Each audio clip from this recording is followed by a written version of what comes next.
Hello, YouTube के इस channel में आप सभी का स्वागत है। आज का विषय है क्रिया पहचानने का ट्रिक। क्रिया किसे कहते हैं, क्रिया की पहचान हम लोग कैसे करेंगे, इन सारे प्रश्नों का उत्तर आज इस वीडियो में आपको मिलेगा।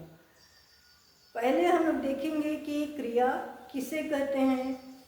तो जो क्रिया शब्द किसी भी घटना या क्रियाकलाप की सूचना देता है या किसी वस्तु, व्यक्ति की स्थिति, अवस्था का पता चलता है, उसे ही क्रिया कहा जाता है।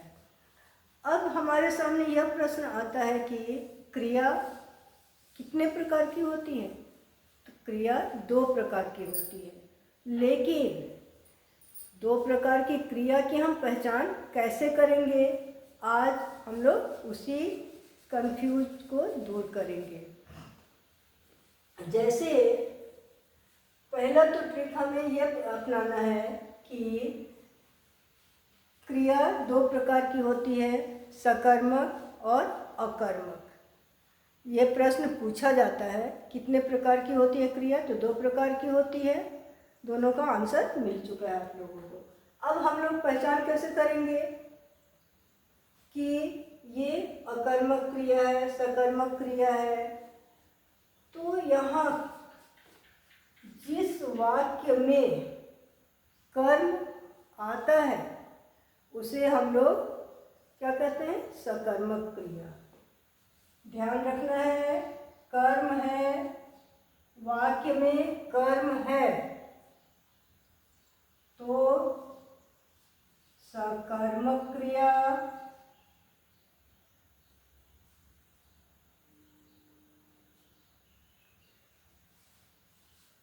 और वाक्य में क्रिया नहीं है तो वो अकर्मक क्रिया होती है। ये पहला ट्रिक है।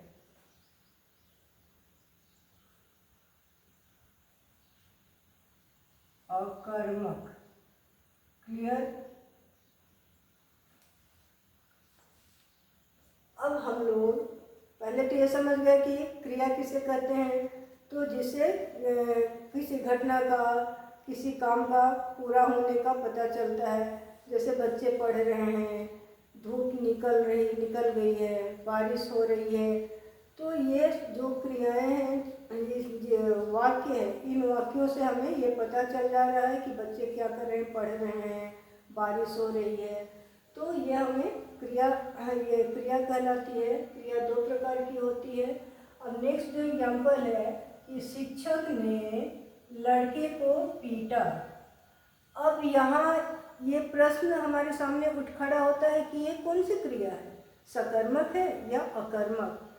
तो मैं क्या बोली कि जिसमें कर्म है तो वह सकर्मक क्रिया। अब यहाँ शिक्षक क्या है, शिक्षक ने, ये क्या हो गया, कर्ता।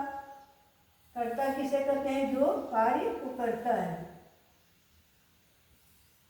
ये हो गया कर्ता हमारा।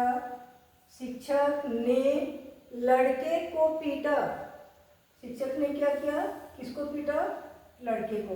तो यहाँ कर्म क्या हो गया, पीटने का प्रभाव किसके ऊपर पड़ा, शिक्षक के द्वारा जो पीटा गया उसका प्रभाव किसके ऊपर पड़ा, लड़के के ऊपर। तो यहाँ ये क्या हो गया, ये हमारा कर्म हो गया, कर्म हो गया। तो जहाँ कर्म रहता है जिस वाक्य में, वो कौन सा क्रिया होती है, वो सकर्मक क्रिया होती है। यहाँ ये सकर्मक हो गया।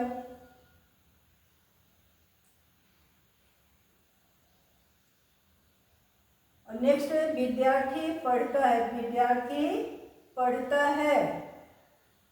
नेक्स्ट और एक ट्रिक यहाँ वो भी अपनाना है कि जो भी वाक्य दिया गया है उस वाक्य में हम लोग यदि प्रश्न करते हैं और उस प्रश्न का उत्तर हमें मिल जाता है, प्रश्न यहाँ कोई दूसरा नहीं करेगा, स्वयं अपने आप में करना है।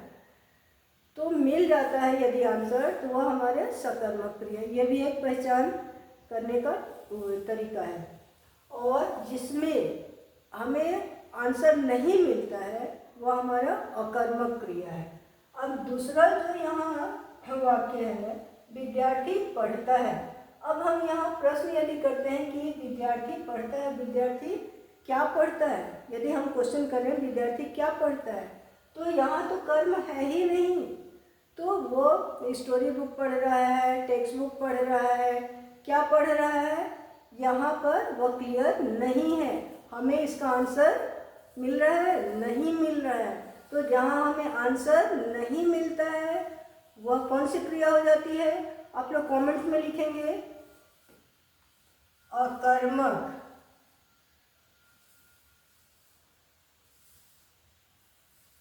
ये हमारा दूसरा ट्रिक है। क्लियर। नेक्स्ट जो है वाक्य, मोहन खाना खा रहा है। तो हम लोग यहाँ प्रश्न कर रहे हैं, मोहन क्या खा रहा है, मोहन खाना।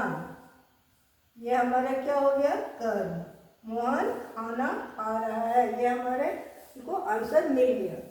इसमें कर्म कौन सा हो गया, खाना, ये कर्म है। तो ये हमारी कौन सी क्रिया हो जाएगी, सकर्मक।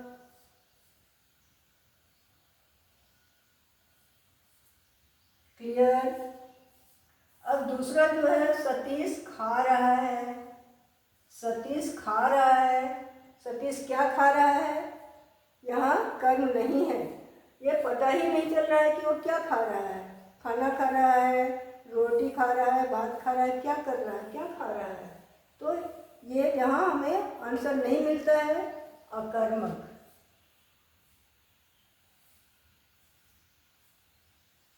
ये हो गया हमारा अकर्मक क्रिया। तो थर्ड जो ट्रिक है, क्रिया के बाद, ठीक है, क्या, किसको, कहाँ। हम लोग क्वेश्चन जब करते हैं तो ये तीन चीज से ही करते हैं, क्या है, क्या खा रहा है, क्या कर रहा है, किसको, और कहाँ, वो कहाँ गया है।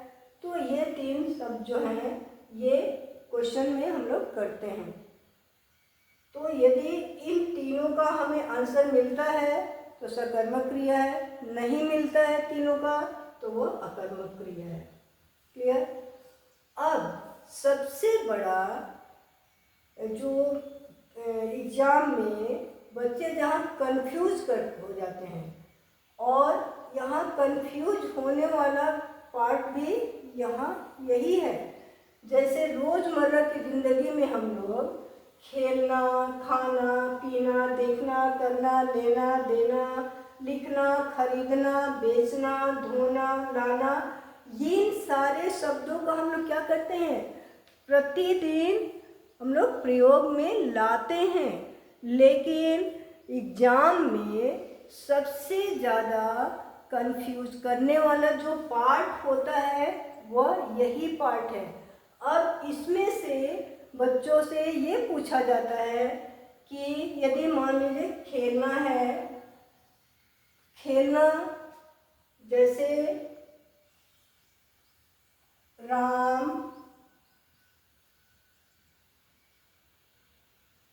क्रिकेट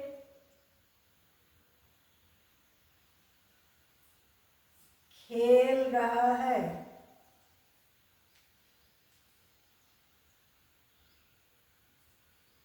नेक्स्ट है बच्चे खेल रहे हैं। क्लियर है। तो खेलना, ये खेल क्या है, ये हमारा मूल धातु है और इसमें हम लोग ना लगा देते हैं तो वो खेलना हो जाता है। लेकिन खेल मूल सब दोनों में ही है। अब यहाँ हम लोग कंफ्यूज हो जाते हैं जब प्रश्न पूछा जाता है कि ये सकर्मक क्रिया है या अकर्मक क्रिया है। तो यहाँ शब्द तो क्या है, एक ही है,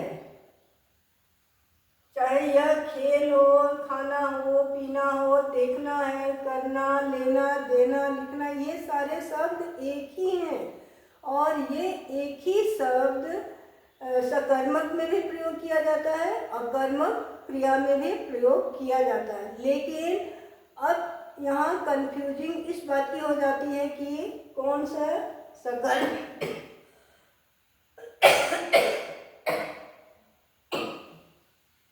सकर्मक है और कौन से अकर्मक है।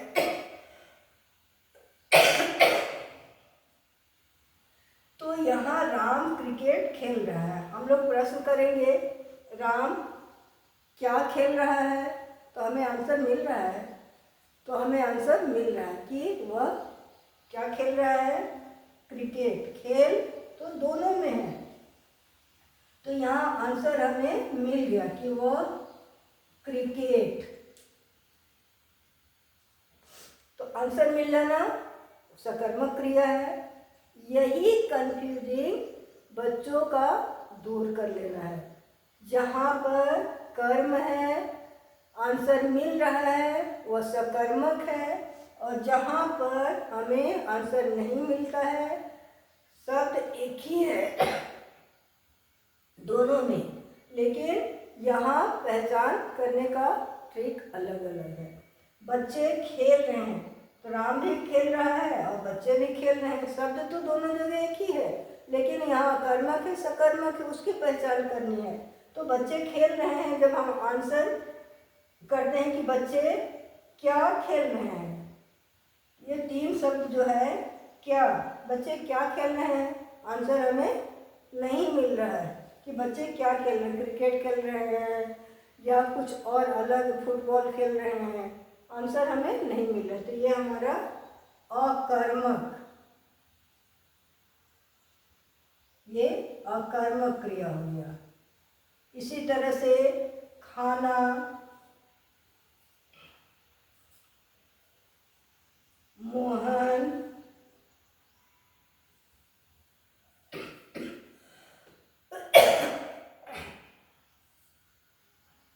खाना खा रहा है,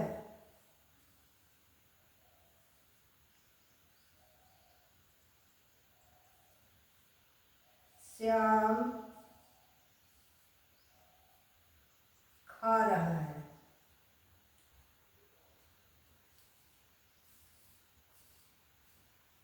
ये खाना। तो यहाँ ये क्या मूल धातु है, तो ये दोनों में ही आ रहा है खा, लेकिन मोहन खाना खा रहा है, क्या खा रहा है, खाना खा रहा है। श्याम खा रहा है, तो क्या खा रहा है, इसका आंसर हमें नहीं पता है। तो यहाँ पे ये अकर्मक हो गया, और जहाँ कर्म मिले हमें और हमें आंसर मिल जाए, वो हमारा सकर्मक क्रिया है। क्लियर? अब कंफ्यूजिंग दूर हो गई आप लोगों की। इस तरह से अब एग्जाम में पूछे गए प्रश्नों का कि ये कौन सी क्रिया है, कंफ्यूज नहीं होना है। अगले वीडियो में आप लोग के साथ में दूसरे सब्जेक्ट के साथ मिलती हूँ। वीडियो को आप लोग लाइक, शेयर, सब्सक्राइब करना नहीं भूलेंगे। सब्सक्राइब अवश्य ही करें।